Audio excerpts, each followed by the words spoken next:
Bienvenue dans la Guilde, le podcast qui booste vos compétences en Quality Engineering. Je suis Jean-François Frézy, expert en Quality Engineering et passionné par la transmission des savoirs. Chaque semaine, je te partage des astuces pour transformer ta façon de travailler en Quality Engineering. Installe-toi bien, on est parti pour un nouvel épisode rempli de conseils concrets. N'oublie pas de t'inscrire à ma newsletter pour recevoir du contenu exclusif et ne rien rater. Chaque semaine, je te livre des méthodes actionnables, des outils efficaces et des stratégies sur les meilleures pratiques du moment, avec des formats courts, pratiques et accessibles à tous. Alors abonne-toi maintenant pour ne rien rater. Bonjour et bienvenue dans ce troisième épisode de la mini-série de la Guilde, où on parle de QA au-delà des spécifications. On a parlé même de code avec Christophe Popiol, mon invité qui va aussi rentrer dans les détails sur un autre sujet. On va aller au-delà des spécifications, au-delà du code. C'est un sujet, moi, qui me tient à cœur parce que j'ai beaucoup travaillé comme ça lorsque je faisais du test qui soit fonctionnel ou même de performance. C'est de se dire, tester un peu les signaux faibles et ce qui ne se voit pas, notamment lorsqu'on a une UI ou une API. C'est vrai qu'on teste la réponse, l'assertion que la règle métier est bien validée. Et je pense que c'est indispensable. Tester les cas d'erreur et les cas aux limites.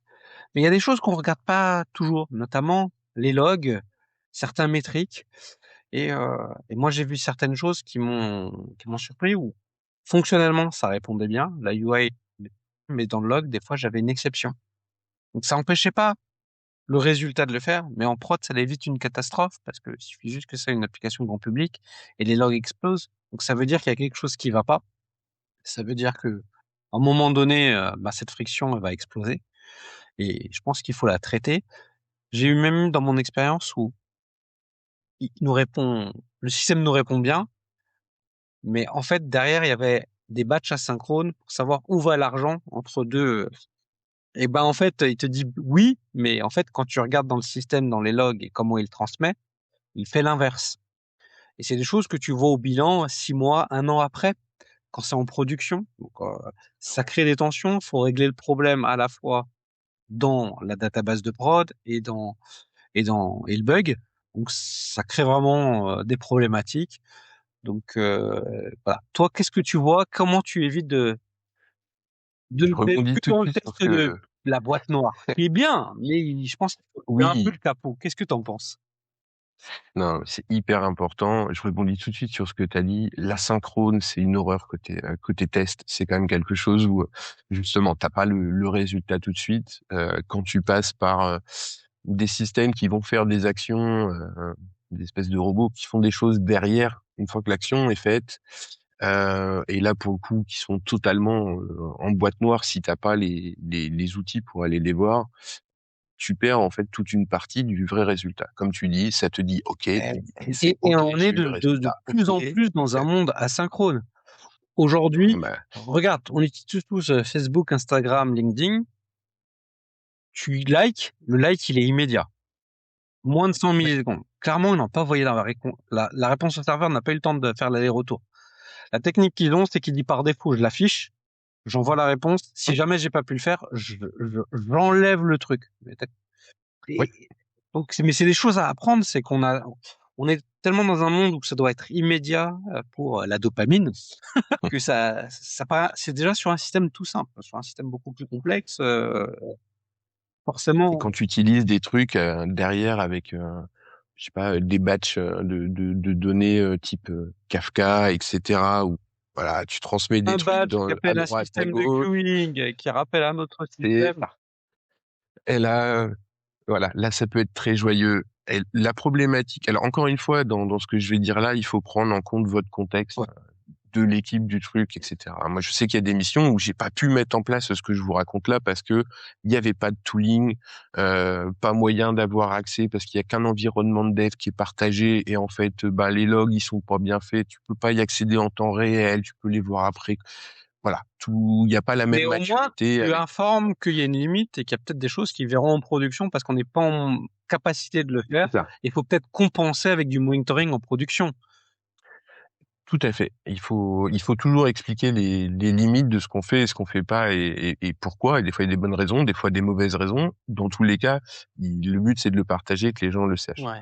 Et là, le coup d'aller voir plus loin, c'est clair que même sur du test fonctionnel basique, vous cliquez sur, on a un bouton et ça vous amène à telle page. Vraiment un truc basique de chez basique sur du web. Bon, tu peux te dire ouais, j'ai cliqué, je suis arrivé sur la page, très bien. Mais si quand t'as chargé ta page, toi t'as pas ouvert la console de ton navigateur, premier truc pour avoir les logs qui sont accessibles côté utilisateur déjà. C'est un des premiers trucs à faire. Tu dois regarder ce qui se passe. Si déjà là, tu vois qu'en fait, tu as des alertes, des warnings, des choses comme ça, c'est des signaux faibles que potentiellement ça marche, effectivement, mais il y a un truc qui est pas clair, il y a un truc qui est pas propre. Et ça veut dire que tu peux avoir des effets de bord, des choses auxquelles tu t'attendais pas, qui vont arriver à un moment ou un autre. Donc c'est des choses qu'il faut regarder. C'est pas forcément grave, c'est pas forcément bloquant, et des fois ça peut passer comme ça et ce sera traité plus tard et c'est ok tant que tout le monde est aligné là-dessus. Encore une fois, c'est de la communication.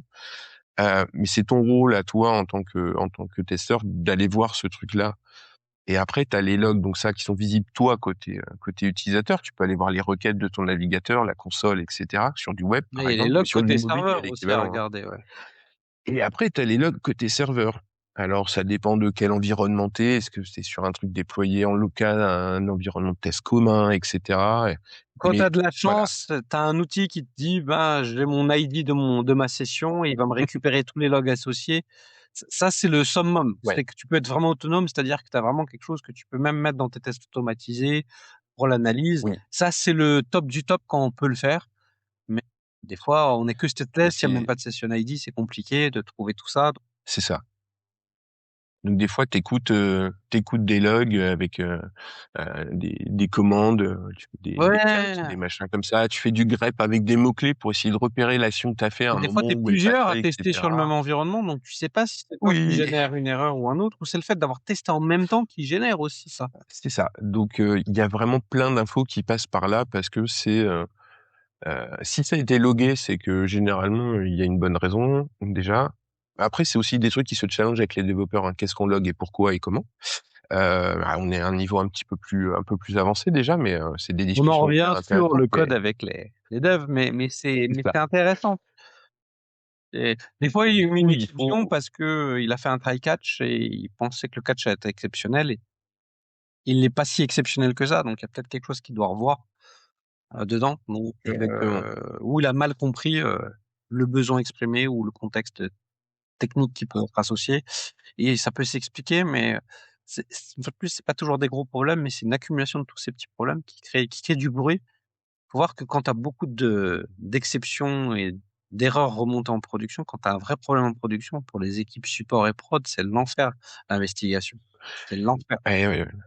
Faire du debugging quand t'as pas les infos, c'est vraiment compliqué. Du coup, c'est vraiment compliqué aussi pour toi quand tu testes. Mais du coup, c'est vraiment des informations à faire remonter. Vous voyez un truc qui vous paraît bizarre, un log qui est bizarre, un truc qui devrait pas être là. Voilà, c'est pas normal d'avoir des erreurs, des warnings, des trucs qui apparaissent si c'est pas attendu, quoi. Si vous générez pas une erreur volontairement, il n'y a pas de raison d'avoir une erreur. Donc, la réponse de ouais, mais elle a toujours été là. Oui, c'est bien. Donc ok, tu sais qu'elle a On a toujours été toujours là, fait donc tu comme le ça. prends en compte dans tes tests, c'est ça. Mais attention, parce que ça cache peut-être quelque chose et un jour il y a une autre erreur qui est derrière ce truc-là et toi tu le vois pas parce que c'est toujours le même log qui apparaît parce qu'il a toujours été là et qu'il faut le Ouais, laisser. c'est ça. Donc non, c'est important d'aller voir plus loin. Il y a la partie boîte noire, mais faites de la boîte blanche quand même, d'aller voir, d'aller creuser Ouais. ce qui se Je cache. dirais même Et t'es puis en des boîte fois, grise quand tu regardes les logs, t'es pas vraiment blanche. oui, oui, Pour tout moi, à ça fait. fait partie des meilleures pratiques à essayer de mettre en place. Je dis bien à essayer parce que c'est pas toujours évident. Mais c'est vraiment pas tester, c'est pas juste cocher les cases en disant bah, j'ai fait mon test IHM, j'ai fait ce test-là. C'est aussi pouvoir mener une enquête et anticiper aussi les problèmes. Et je pense que c'est Oui. intéressant à avoir en tête que c'est quelque chose qu'il faut mettre en place dans la mesure du possible. Et des fois, tu te rends compte de choses, en fait, quand tu maîtrises vraiment ton produit sur lequel tu travailles, parce que voilà, tu as ton scope sur lequel tu es habitué à travailler, à faire tes tests. Tu commences à vraiment maîtriser bien ton sujet sur cette partie-là. Tu vois des variations, tu vois des choses.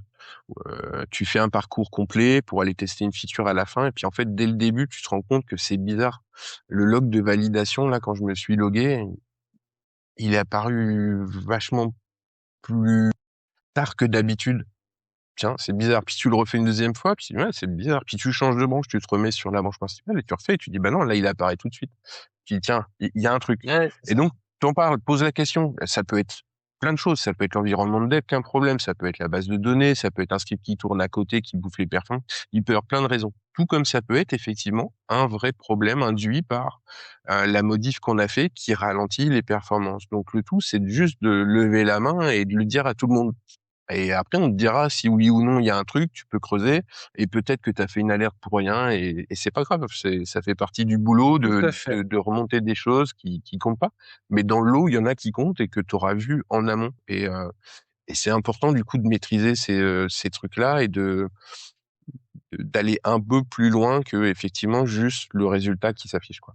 Toujours essayer d'aller un peu plus loin et d'aller en profondeur dans l'analyse et l'investigation des problèmes potentiels. Merci Christophe, c'était une fois de plus très inspirant, je trouve, comme sujet. Dans le prochain épisode, on va aussi voir un truc qui sort au-delà des specs, c'est tout ce qui se passe autour du mobile. Donc on en parlera dans ce 4e épisode, donc l'avant-dernier de cette mini-série. Merci de nous avoir écoutés et je vous dis à très vite dans le prochain épisode. Merci d'avoir écouté cet épisode. C'est grâce à toi que la guilde continue de grandir. Si tu as aimé, n'hésite pas à partager autour de toi et à laisser un avis 5 étoiles sur ta plateforme préférée. Je te donne rendez-vous au prochain épisode avec encore plus de conseils pour booster tes compétences.